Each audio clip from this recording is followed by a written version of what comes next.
بنات الحلوين يا خايتي يا خايتي. انتي هون بس.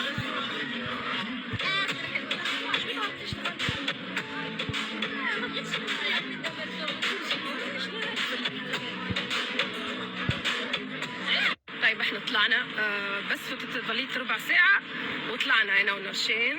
رحمة ما بديش تروح لانه صديقتها قالت لي تعالي تعالي وقفي وقفي في البلد. لا شنو صار؟ وقفت ستوري.